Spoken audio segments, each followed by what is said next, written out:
설마 제 미용실 개업식에 형님이 올 줄은 꿈에도 몰랐어요. 새벽부터 걸레로 바닥을 반질반질 닦아서 광을 내고 첫 손님은 어떤 손님이 올까 기대하면서 미용실 문을 열었어요. 드디어 내 미용실이었어요. 미용 공부하면서 야간 아르바이트는 기본, 목욕탕에서 때까지 밀었어요. 말단 미용사로 온갖 잡다한 일을 하면서 차근차근 10년을 올라와 차린 내 미용실이었죠. 딸랑 하는 소리와 함께 미용실 문이 열렸어요. 드디어 첫 손님이 들어오는구나 하고 사은품을 챙겨 돌아선 그때였죠. 어서 그러나 차마 어서 오세요까지도 말하지 못한 채 저는 앞에 앉은 사람을 멀뚱멀뚱 볼 수밖에 없었습니다. 표정이 왜 그래? 손님 처음 봐? 하필 첫 손님이 형님이었어요. 형님, 여기는 어떻게...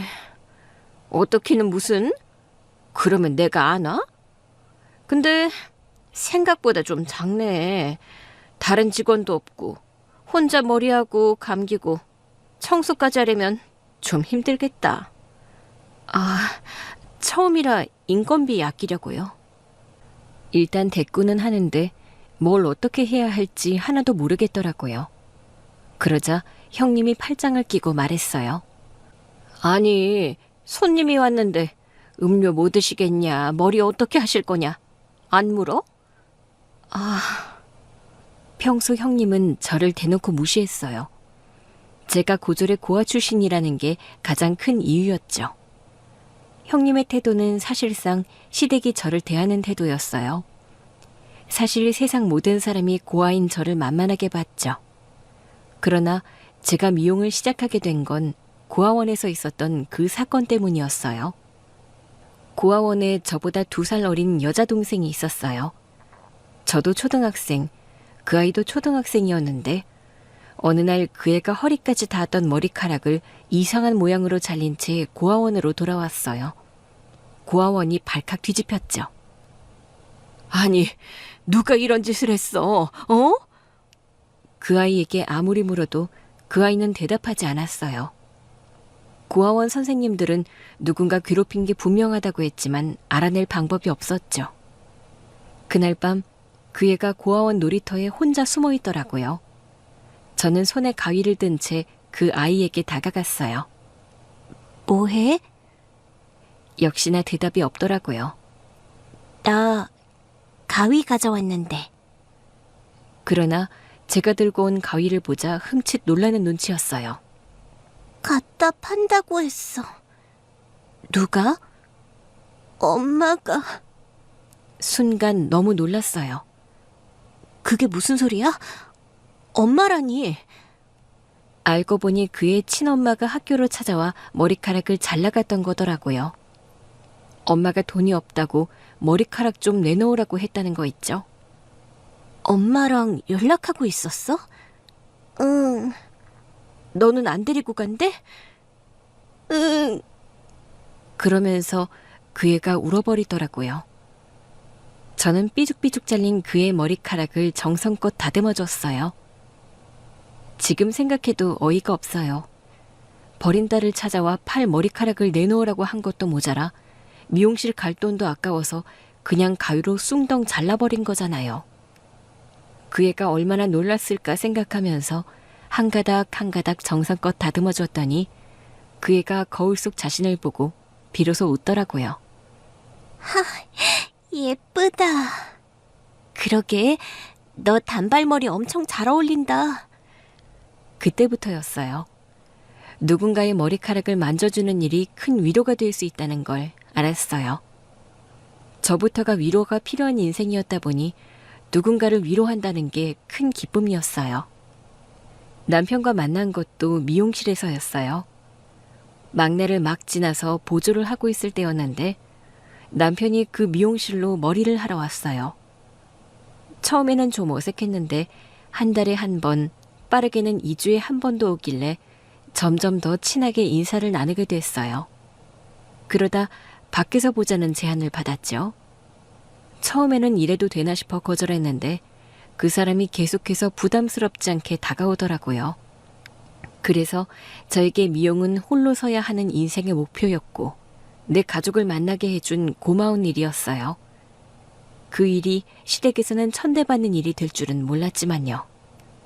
미용사라고? 대학은? 대학은 안 나왔습니다. 그래도 성실하게. 성실? 성실한 것보다 중요한 건 잘하는 거지. 잘하기도 해요. 개업하는 게 꿈이기도 하고요. 어머나, 동서. 그 꿈을 우리 서방님을 통해 이루겠다는 거야? 시집이 아니라 취집이네?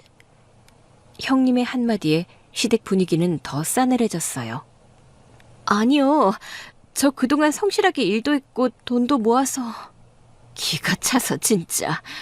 고아인 건 그래도 참아보려고 했어. 막말로 네가 고아가 되고 싶어 된 것도 아니니까. 그런데 성실? 성실한데 대학도 안 갔어?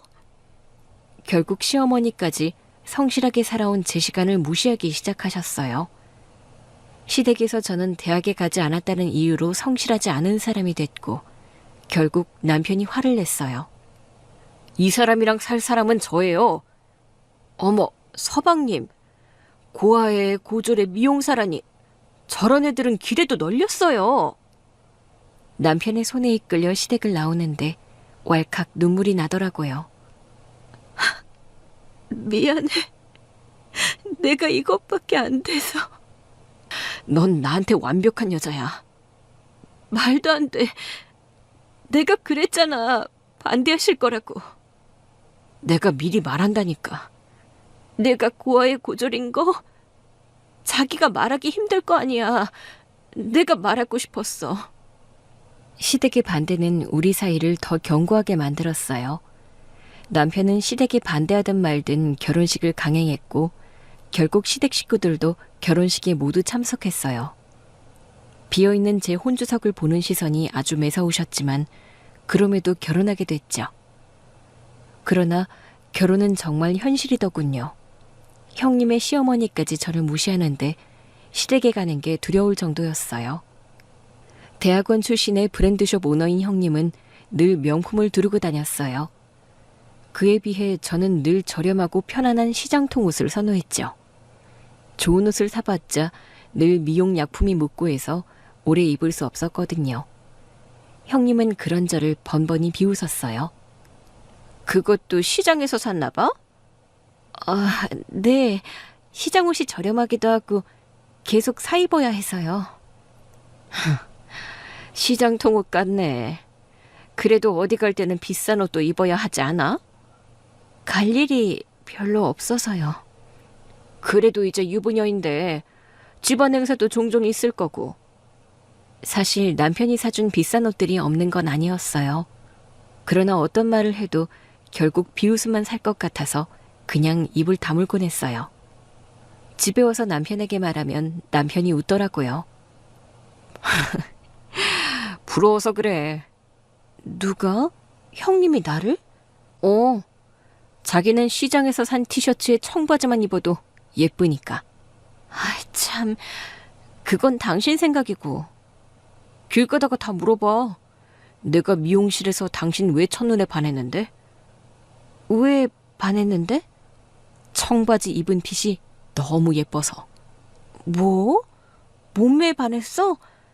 그래서 지금껏 말 안 했구나? 아니, 원래 처음에 눈길이 가는 건 아무래도 외모니까. 괜히 쑥스러워서 타박하긴 했지만 그럼에도 남편이 있어서 자신감이 바닥나는 건 피해갈 수 있었어요. 그 사이 저는 결혼 전부터 계획해온 미용실 개업 준비를 시작했죠. 시댁에 알려야 하나 말아야 하나 고민했는데 남편이 이미 다 알렸더라고요. 그러나 누구 하나 축하한다는 문자도 없었어요. 그래서 개업 첫날 형님이 찾아올 거라고는 생각도 못한 거죠.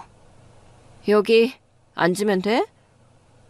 형님은 여전히 얼떨떨해하는 저를 지나쳐 미용실 의자에 앉았어요.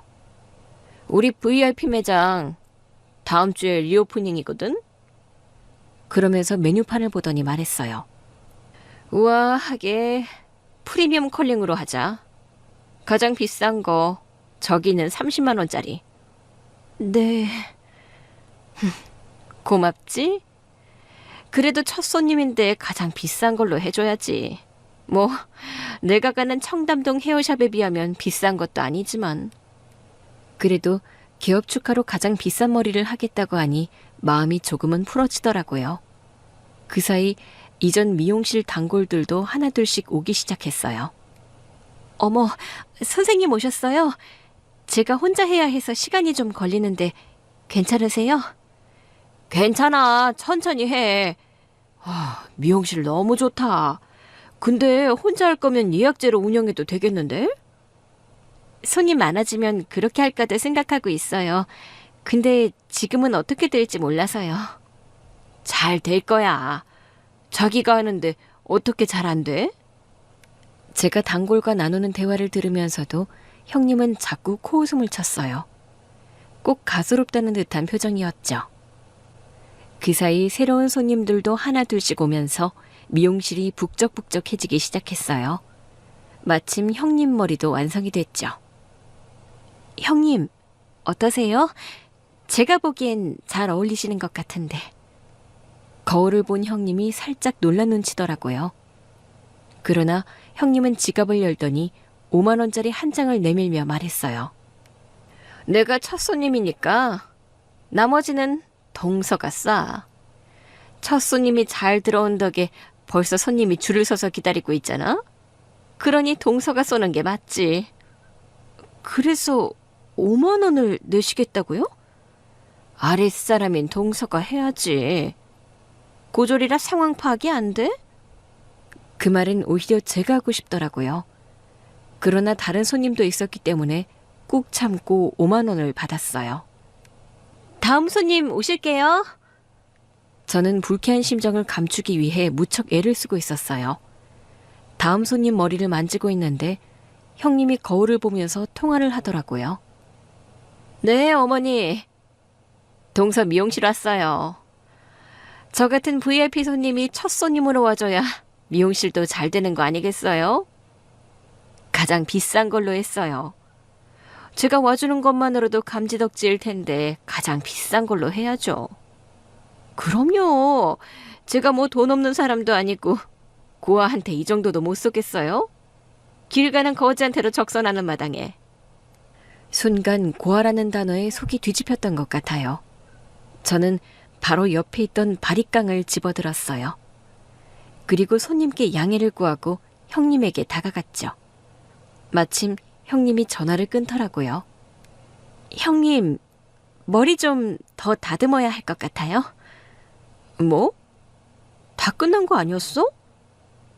한 번에 칼같이 못해? 이러니 동네 미용실이나 하고 있지.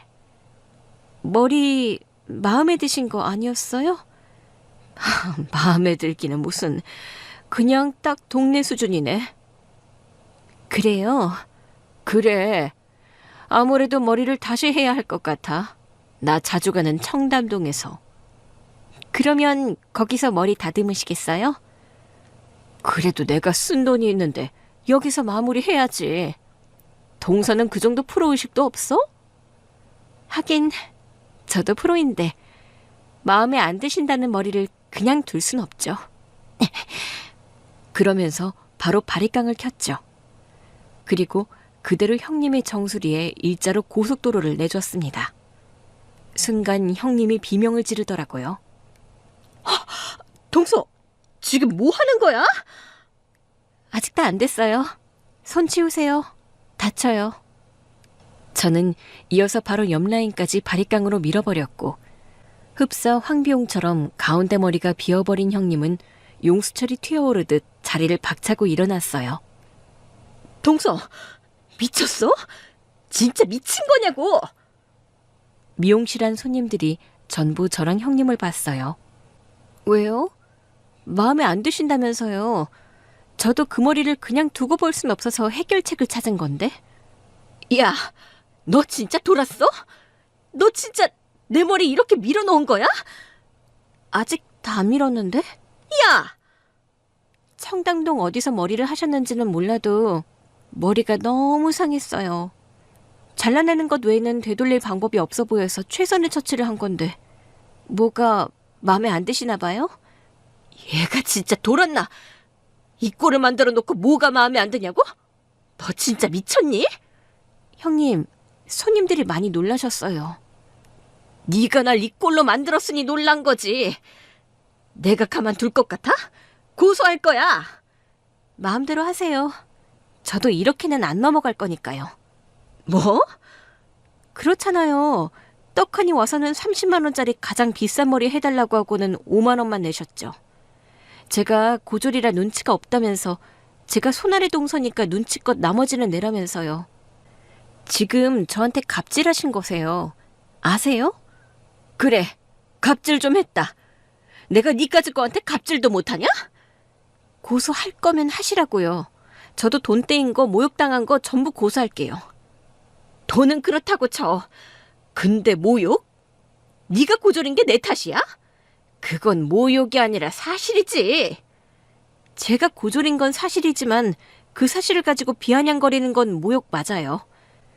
그건 저뿐 아니라 이 세상의 고졸들을 다 모욕하는 거죠. 네가 어디 그냥 고졸이야? 넌 고아잖아. 이 세상에 고아도 저만 있는 거 아니에요. 말 조심하세요. 이 세상에 고아랑 고졸에게 다 고소당하고 싶지 않으시면. 결국 형님은 남은 자기 머리카락을 위로 끌어올려 묶다시피 한 채 미용실을 나갔어요. 순간 미용실 안에 정적이 흐르더라고요. 형님이 뛰어나가고 나서야 아차 싶었어요. 저기, 여러분. 그때였어요. 손님들이 하나둘씩 박수를 치기 시작했어요. 왜 박수를...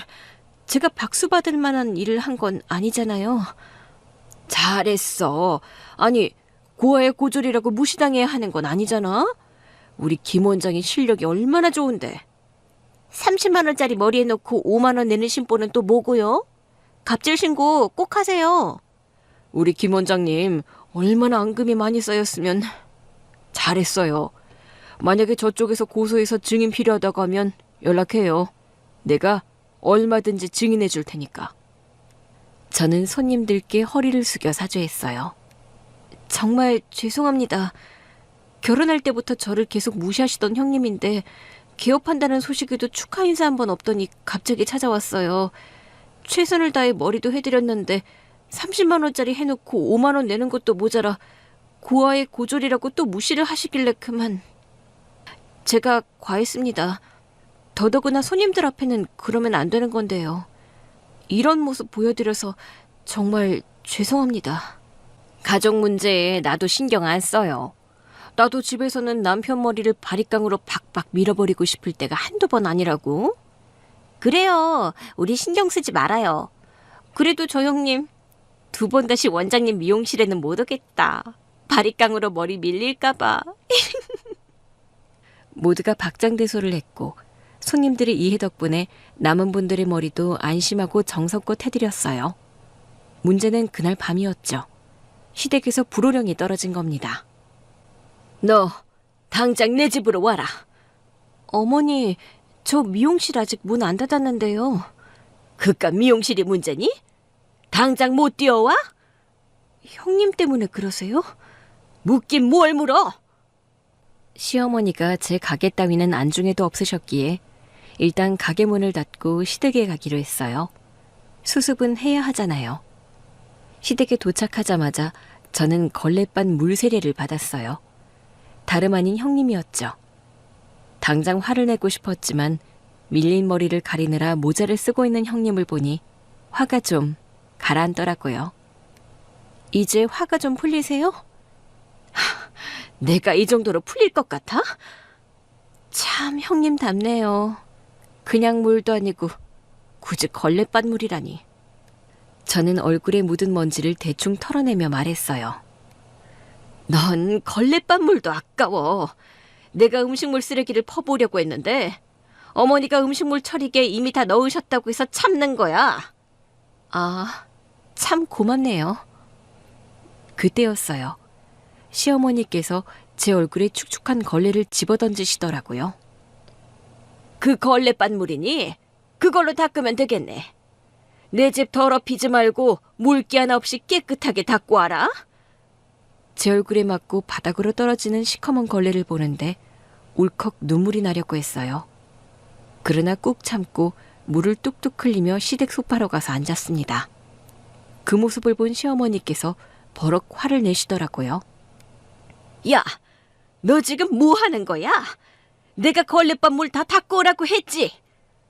제가 뭐 걸레도 아니고 진짜 걸레로 닦을 순 없잖아요. 그리고 제가 이 꼴로 있고 싶어서 있는 것도 아니고요. 얘, 큰애야.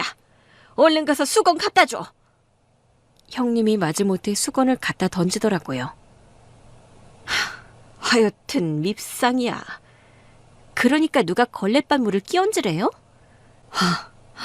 너 아직도 이 사태의 심각성을 모르겠니? 내 머리를 이렇게 만들어 놓고? 시어머니께서 골치가 아프다는 듯 이마를 짚은 채 고개를 저으셨어요. 작은애 너 가게 하나 차렸다고 아주 기고만장해진 거야? 그런다고 네가 고졸의 고아 출신인 건 안 변하잖아. 이 집안에서 너 정도의 스펙으로 고개를 들고 살겠다고? 어머니, 저 이 집안에서 고개 들고 말고에 관심 없어요. 그저 제 꿈 이뤄가면서 남편이랑 행복한 가정 꾸리는 게 목표였어요. 그런데 굳이 개업 첫날 찾아와 속을 뒤집은 게 누군데요? 나도 다 들었다. 아니, 아무리 30만 원짜리 머리하고 5만 원을 내밀었기로 사람 꼴을 이 꼴로 만들어놔? 네 형님 VIP 매장 재오픈식에도 못 가게 생겼다고. 정 안 되면 전부 미는 것도 방법이에요. 얘가 진짜 너 아직도 정신 못 차렸구나. 네 형님이 고소하겠다는 거 내가 겨우 말리고 있어. 그래도 식구끼리 고소는 아니지 않냐고 그랬더니 네 형님이 대신 무릎 꿇고 사과는 받아야겠다고 하더라. 그래서 부른 거야. 저더러 형님 앞에서 무릎 꿇고 사과를 하라고요? 그럼 고소당할 거야? 그러면 저도 고소할 거라고 형님께 말씀드렸어요. 그뿐이 아니죠. 우리 미용실 CCTV에 형님이 저한테 한 말, 행동 전부 녹화돼 있어요. 저도 얼마든지 고소할 수 있다는 얘기입니다. 얘가 진짜 왜 이래? 네 주제를 알아야지. 어머니, 저 이 집안 서열에 관심 없다니까요? 그래서 끝내 무릎 꿇고 사과를 안 하겠다고? 고소하세요. 저도 할 테니까. 미용사가 손님 머리를 이 지경으로 만들어 놓고 앞으로도 장사할 수 있을 것 같아? 네, 저도 잘한 건 아니죠. 그래서 그 자리에 있던 손님들께도 사과드렸고요. 근데 더 정확히 말하면 형님이 진짜 축하하지도 않는 제 미용실 개업일에 오시지 않았다면, 행여 왔더라도 정당하게 값을 지급하고 머리하고 기분 좋게 갔다면 이런 일은 일어나지 않았을 거예요. 제가 얼마나 정성껏 머리를 해드린 건데요? 그래, 나도 마음에 들었어. 근데 동서가 완전 기분 잡치게 했잖아. 사과 못합니다. 그동안 제가 당한 게 있는데 사과 못해요. 이렇게 나오시겠다. 형님이 서슬퍼런 눈으로 저를 쳐다보더라고요. 결국 형님이 먼저 시댁을 뛰쳐나갔고 저도 시어머니께 인사를 드리고 나오려고 했어요.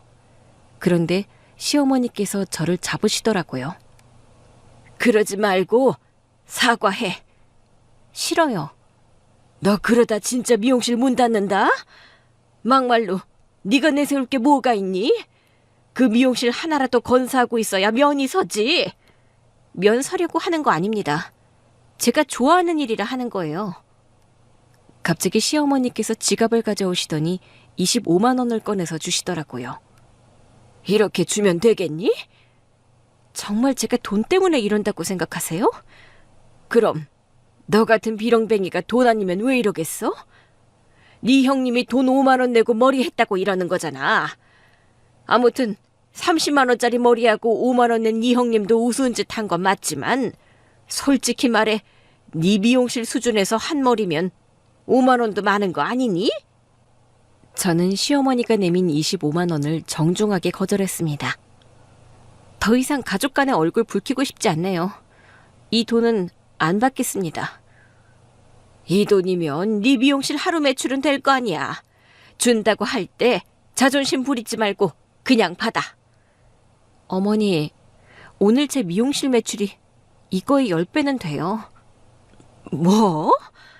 그러니까 적당히 좀 하세요. 그런 뒤 시댁을 나오는데 진짜 온몸이 다 부들부들 떨리더라고요. 마침 그날따라 야근이었던 남편에게서 전화가 왔어요. 여보, 미용실 문 벌써 닫았어? 미용실로 갔어? 서프라이즈 파티 해주려고 당신 좋아하는 케이크도 사고 와인도 샀는데? 순간 저도 모르게 눈물이 막 쏟아지더라고요. 여보, 왜 그래? 힘든 일 있었어? 혹시 그래서 일찍 닫은 거야? 여보, 어? 나 완전 사고 쳤어. 놀란 남편이 저를 데리러 왔고 저는 남편의 차를 타고 가는 내내도 엉엉 울었어요. 울면서도 오늘 있었던 일을 얘기했더니 남편이 당혹스러워한 것도 잠시 갑자기 웃음을 터뜨리더라고요. 아, 진짜 형수님 머리를 밀어놨어? 황비용처럼? 정수리를 중심으로 깔끔하게. 와, 우리 와이프 무서운 사람이었구나. 치, 결국 내가 잘못했다 이거지? 나도 잘한 짓은 아닌 거 알아. 아니, 나도 말 잘 들어야겠다 싶어서. 나는 우리 와이프가 하도 미련할 정도로 참기만 하길래 끝까지 착하게만 할 줄 알았지? 다행이네. 뭐? 다행이라고? 형님은 나 고소한다고 난리야. 하라고 해. 그럼 나도 가만 안 있어. 당신이? 남편의 분위기가 평소랑 조금 달랐어요. 그 말을 끝으로 생각에 잠긴 듯 한동안 말이 없더라고요. 그리고 집에 돌아온 뒤 남편이 조촐한 파티를 준비해 줬어요. 다 잊고 행복한 생각만 해. 시간이 좀 지나고 나니까 미안하긴 해. 정 안 되면 가발이라도 쓰겠지. 그래도 옆머리 남겨준 게 얼마야. 그거 난 거 생각하면 싹 다 밀어넣어도 속이 안 시원할걸? 당신 갑자기 되게 거칠어졌다? 나도 이제 가만히 안 있어. 아까 바로 엄마한테 가서 한 소리 하는 건데. 형님이 끼얹은 건데 뭐. 엄마가 허락하셨으니 했겠지. 형수가 무슨 배짱으로 엄마 앞에서 그런 일을 벌이겠어? 왜? 항상 브랜드숍 오너라고 어머님이 엄청나게 띄워주시잖아. 엄마가 얼마나 많이 사주시는데. 어? 형수가 툭하면 매출이 좀 줄어서 고민이다. 그러면 엄마가 굳이 사서 주변에 선물까지 해주시고 그랬어. 정말? 그런 와중에도 당신 거는 하나도 안 사주시더라고. 난 그게 그렇게 섭섭하더라. 그랬구나. 내가 마음에 안 차시니까 솔직히 어머님이 그러시는 것까진 이해해. 근데 형님이 그러는 건 좀 참기 어려워. 참지 마. 내가 그렇게 만들 거야. 든든한 남편 덕분에 위로를 많이 받았어요. 그런데 다음날 아침 곧바로 일이 벌어졌죠. 미용실에 도착했는데 지역신문 기자라는 사람이 저를 기다리고 있더라고요. 무슨 일이세요? 제보가 있었어요. 돈을 덜 냈다고 손님 머리를 바리깡으로 밀어버리셨다고요? 아, 그건 사실인 거죠? 누가 제보한 거죠? 제보할 만한 사람은 본인밖에 없는 것 같은데? 그건 아실 거 없고요. 사실인 거죠? 아, 그런 일이 있긴 했는데 이유를 말씀드릴게요. 사실 확인했으니 됐습니다. 그럼 이만. 네? 그러더니 그 기자가 바로 가버리더라고요.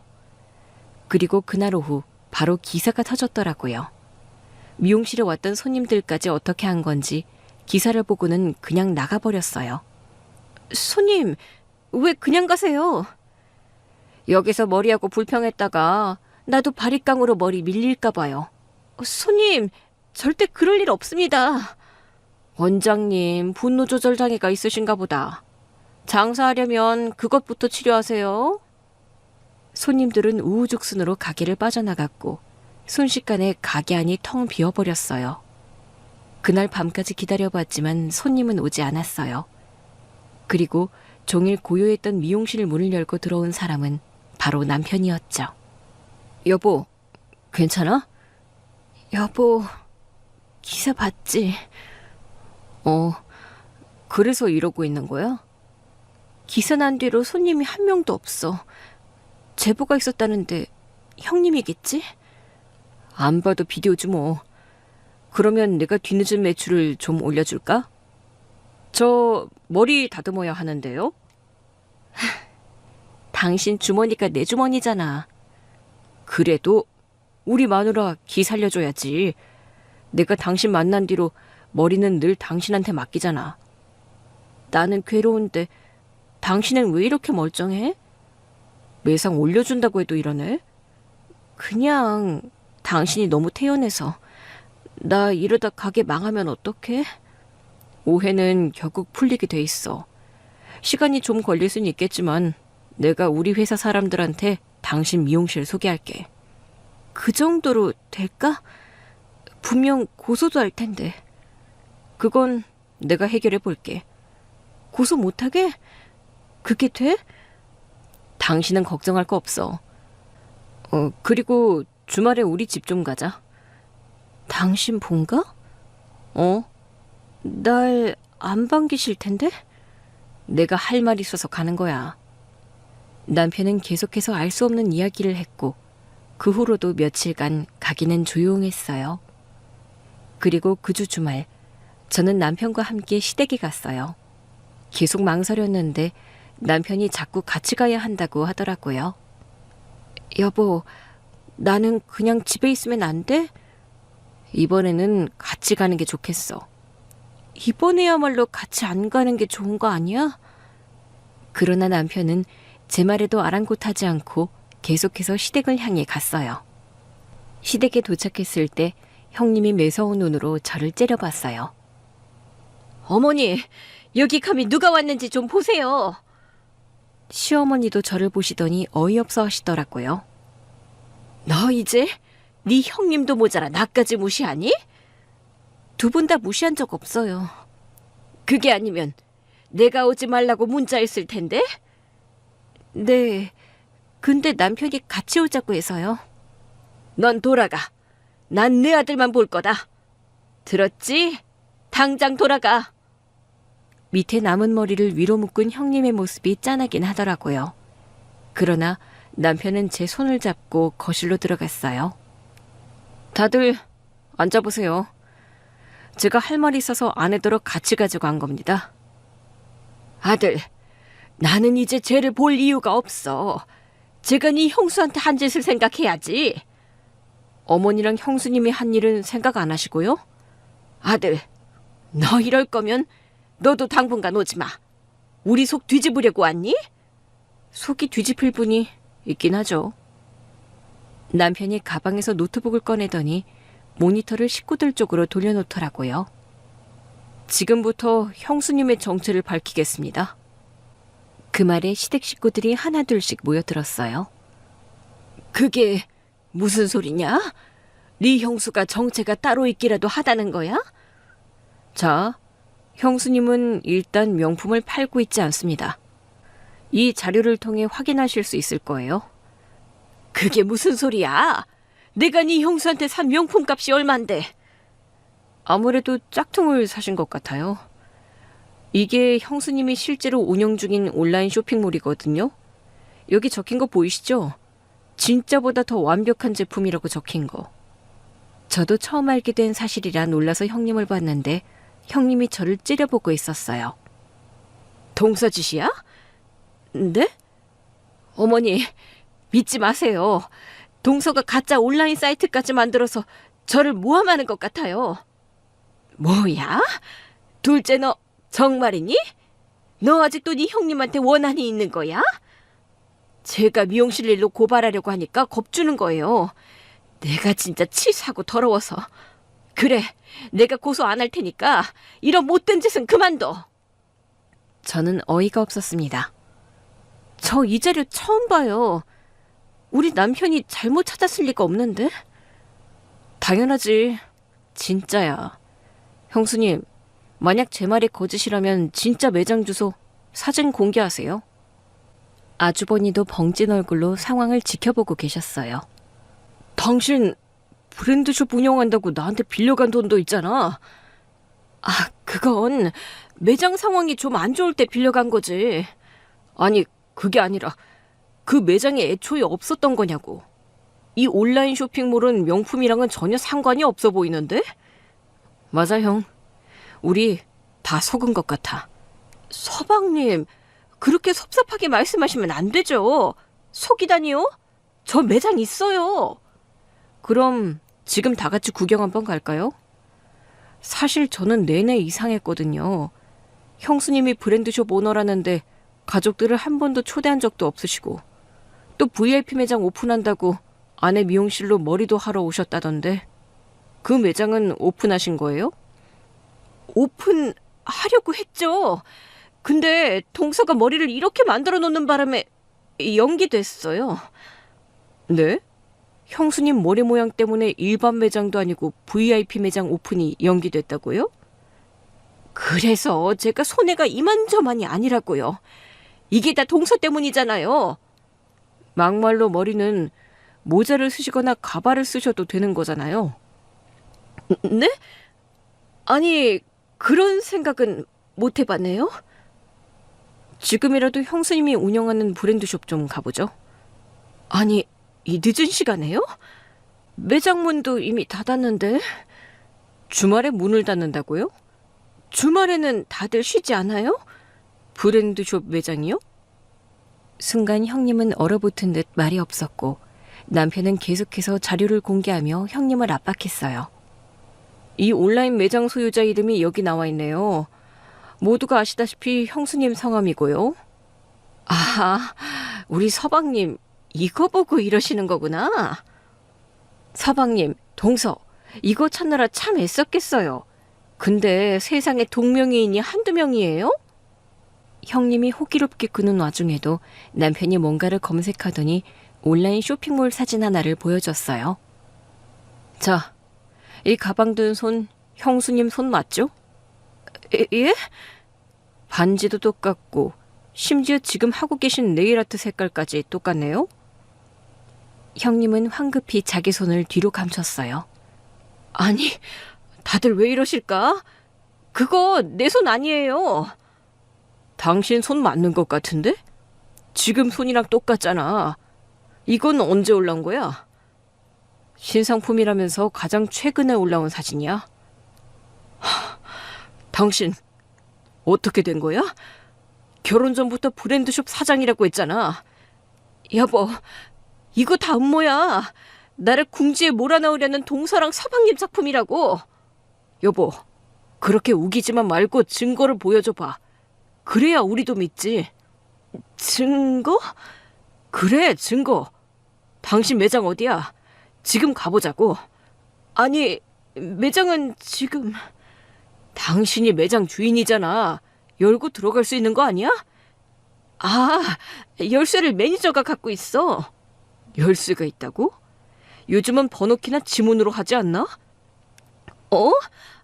아, 우리 매장은 워낙 비싼 걸 팔아서 무조건 열쇠야. 그래도 어딘지 가보기나 하자고. 결국 온 가족이 집을 나섰어요. 형님은 차를 타고 가는 내내 안절부절 못했어요. 잠깐 이쪽이었나? 어휴, 내가 왜 이렇게 헷갈리나 모르겠네. 근데 생각해보니까 우리 매장 근처가 주말에 엄청나게 막혀. 그냥 평일에 가는 건 어때? 왜요, 형수님? 그 사이에 매장이라도 하나 빌리시게요? 결국 운전을 하던 아주버니는 차를 갓길에 세우셨고 형님을 몰아붙이기 시작했어요. 도대체 어디까지가 거짓말이야? 거짓말 아니야. 아니긴 뭐가 아니야. 지금 누가 봐도 거짓말인데. 저 녀석은 증거가 있는데 당신은 증거가 하나도 없잖아. 여보, 결혼 전에 당신도 내 매장 갔잖아. 당신 매장? 그 매장 당신이 일하던 곳이었잖아. 여보, 그걸 알고 있었어? 그래. 나한테 브랜드숍 사장이라면서 자기 매장이라고 백화점에 입점했다고 보여줬을 때 처음에는 나도 다 사실인 줄 알았어. 당신이 좋았으니까 뭐든 있는 그대로 다 믿었지. 하필 지방에는 백화점 지점에 들어가 있는 게 좀 이상하긴 했지만 당신이 서울은 아직 못 들었다 그러면서 머쓱해 하길래 그 모습마저 귀엽다고 생각했어. 근데 우연히 그 지역으로 출장 갔다가 그 매장에 들렀는데 사장님이 와 있더라고. 뭐? 직원들이 사장님 하길래 물어봤어. 이분이 여기 사장님 맞냐고.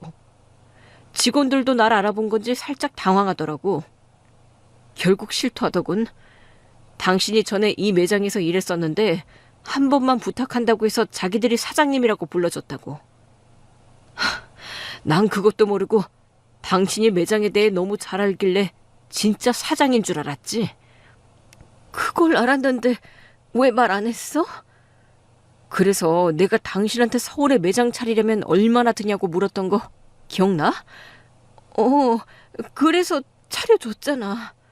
그래, 나랑 결혼하면 서울에서 살 건데 서울에 매장 차리라고 돈까지 줬지.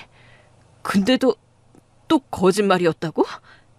여보, 분명 매장이 있었잖아. 근데 왜 그 매장을 못 찾아? 내가 찾아가? 결국 형님이 두 손을 모아 싹싹 빌더라고요. 여보, 그 매장 망했어. 뭐? 처음부터 적자만 나서 그래서 시작한 게 가짜 명품 판매야. 그 매장 운영하다가 손해를 많이 봤거든. 처음에는 오프라인으로만 하다가 온라인으로 팔기 시작했는데 처음에는 잘 됐어. 그래서 차라리 잘 됐다, 이 길로 가야겠다 했는데 이제 잘 안 팔려. 완전 적자야. 당신 진짜 나까지 속인 거야? 또? 이 모든 얘기를 들은 시어머니는 아이고 아이고 하며 눈을 감으셨어요. 다시 시댁으로 돌아온 뒤 형님은 모두의 앞에 무릎을 꿇고 앉았어요. 가난한 집에서 태어나서 돈에 한이 많았어요. 그래서 자꾸 거짓말을 하게 됐나 봐요. 대학원 나온 것도 거짓말이냐? 그게... 아니, 분명 졸업장을 보여줬는데 친구 거 빌려서 이름만 바꿨어요. 뭐야? 너도 알고 있었어? 그것도 몰랐어요. 설마 대학도... 뭐가 응이야? 가짜라는 거야, 진짜라는 거야? 안 나왔어. 뭐? 그때는 제가 더 놀랬잖아요. 알고 보니 형님이 고졸의 가난한 딸이었던 거 있죠? 그럼 결혼식 때 오신 분들은 너희 부모님은 맞니? 맞아요. 빚내서 명품 입히고 마사지도 받게 하고 겨우 때 빼고 광내서 모시고 왔죠. 아무 말도 하지 말라고 나 부잣집 딸의 브랜드숍 주인인 줄 안다고 신신당부도 했고요. 기가 차서 정말. 원래는 섭외해서 감쪽같이 속일까도 했는데 그건 우리 부모님께도 너무 불효막심한 것 같아서요. 그래서 너희 부모님은 어디 계시니? 외국에서 사업하신다며. 시골에 계세요. 완전 깡촌이요. 거기서 뭐 하시는데? 그냥 바다에서 이것저것 캐다가 파세요. 배도 없고 땅도 없고? 네. 아이고야, 기가 찬다, 기가 차. 그러면서 둘째를 그렇게 무시했어? 어머니, 적어도 저는 근본이 있잖아요. 동서는 아예 근본도 없는 거고요. 어이가 없어서 진짜. 그러면 그동안 내가 선물한 너희 매장 물건도 다 가짜야? 네. 세상에, 가짜 명품 떼다 파는 잡상인이었어? 한때는 돈 많이 벌었어요. 그걸 말이라고 해? 아니, 그러면 너 혹시 둘째네 미용실 가서 5만 원밖에 안 낸 것도 돈이 없어서였니? 해외 한번 뚫어보려고 미팅이 있었어요. 그래서 비싼 머리 좀 한 건데 결국 이 꼴이 돼서. 해외? 미팅은 했는데 잘 안 됐어요. 아이고 두야, 어떡하면 좋니?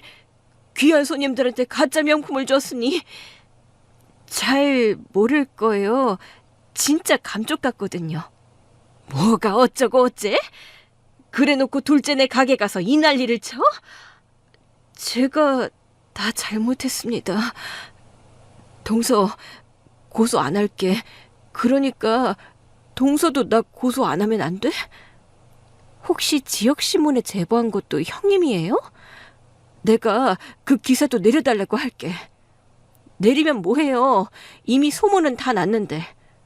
내가 그것도 바로잡을게. 어떻게요? 그 기자 내가 잘 아는 사람이야. 됐어요. 저는 형님 이제 못 믿겠어요. 제 일은 제가 알아서 수습할 테니까 형님은 이 상황이나 해결하세요. 여보, 우리는 가자. 남편도 노트북을 접고 일어나더라고요. 형수님이 우리 집사람을 계속 긁지만 않았어도 저도 여기까지는 안 하려고 했어요. 근데 제가 형수님이 사람들이랑 만나서 가짜 명품 얘기하는 걸 우연히 듣게 됐어요. 어디서요? 미팅이 있어서 오피스 카페에 갔었는데 형수님이 웬 사람들이랑 무리지어 들어오시더라고요. 인사를 할까 말까 하다가 주변에 사람이 많으시길래 그만뒀는데 하필 제 등 뒤자리에 앉으시더라고요. 그러더니 요즘 짝퉁 명품 장사가 잘 안 된다, 업종을 바꿔야 하나 이런 얘기를 주고받으시는데 브랜드숍 사장이 굳이 낄자리 같지 않더라고요. 처음에는 그 정도만 생각하다가 아무래도 이상해서 좀 알아봤는데 다 알게 된 거죠. 형수님의 브랜드숍 매장 같은 건 애초에 없었고 온라인으로 가짜 명품을 팔고 계신다는 것을요. 그런데 말씀 안 하고 계셨던 거예요?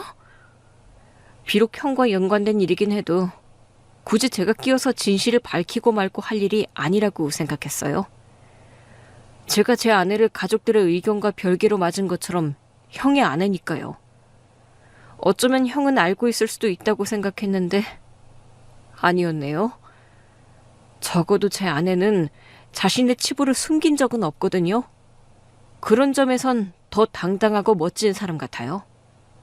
결국 형님은 눈물을 보였고 남편은 저를 데리고 시댁을 나갔어요. 그때까지도 어리둥절해서 남편에게 물었어요. 여보, 나 진짜 깜짝 놀랐어. 그래서 뭔가 자신만만했구나.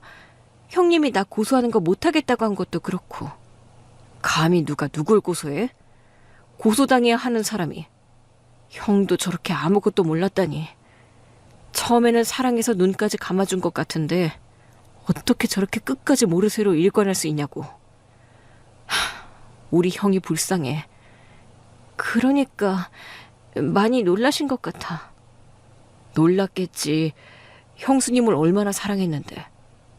여보, 미안하고 고마워. 고마운 건 알겠는데 뭐가 미안한데?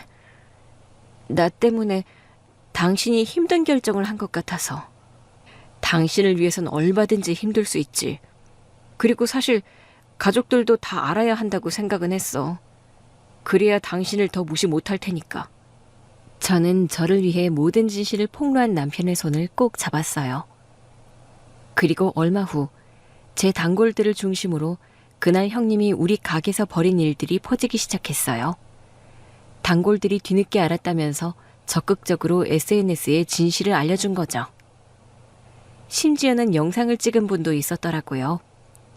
그 영상까지 돌면서 그날 형님이 저에게 퍼부은 막말과 손이동서 위치를 악용해 돈까지 않는 갑질이 알려지자 여론이 바뀌기 시작했어요. 제게 호의적으로 바뀐 댓글 분위기를 보는데 눈물이 다 나더라고요. 마침 미용실 홍보용 SNS를 만들려고 했던 저는 SNS를 오픈하면서 사과문을 게재했어요. 지역 신문을 통해 난 형님과의 불미스러운 일에 대해 한 번 더 사과드립니다. 당시 현장에 계셨던 손님들께도 사죄했고 다들 이해해 주셨는데 이렇게 소문이 커질 줄 몰랐어요. 앞으로는 개인적인 일도 더 신중하게 대처하고 우리 미용실을 찾아주신 귀한 손님분들이 절대 불편해지는 일이 없도록 잘 처신하겠습니다. 이번 한 번만 용서해 주신다면 합리적인 가격과 정성으로 손님들의 머리를 한 올 한 올 정성껏 매만지겠습니다. 감사합니다. 제 사과문에도 긍정적인 댓글이 많이 달렸어요. 그런데 그 와중에 눈에 띄는 댓글이 하나 있었어요. 바로 형님의 댓글이었죠. 다 제 잘못입니다. 동서에게 까불고 함부로 대한 저를 질책해 주십시오. 제 계정에 오시면 제가 무릎 꿇고 사과하는 영상을 보실 수 있습니다. 저한테는 직접 보낸 적도 없으면서 실제로 자기 계정에 무릎 꿇고 사죄하는 영상을 올렸더라고요. 사실 저는 정말 30만 원도 없었습니다. 하지만 동서에게 사실대로 말하지 못하고 자존심을 세우면서 돈을 지급하지 않았습니다. 머리는 잘하면 그만이지만 동서의 마음에 남긴 지난 모든 상처를 반성하면서 사죄드립니다. 부디 고소만큼은 안 해주었으면 좋겠습니다. 동서, 미안해. 그 후로 미용실에는 다시 손님들이 북적이기 시작했고 형님 부부는 신뢰가 무너지면서 별거에 들어갔어요. 그 후로는 시댁에서도 형님을 본 적이 없네요. 시어머니도 저한테 하시는 게 전과 좀 다르세요. 얼마 전에는 머리하러 가도 되냐고 물어보셔서 얼마든지 오시라고 했습니다. 이제는 너무 참지 않으려고요. 참았다가 제가 저지른 실수가 저도 좀 부끄럽더라고요. 그럼에도 그 일을 통해 제가 좀 부족해도 저 자체로 소중한 사람이라는 걸 깨달았어요. 누구랑 다르게 정직하게 살았고 성실하게 살았으니까요. 그러니 참지 말고 그때그때 잘못된 건 얘기하고 사과받으면서 살아가려고요.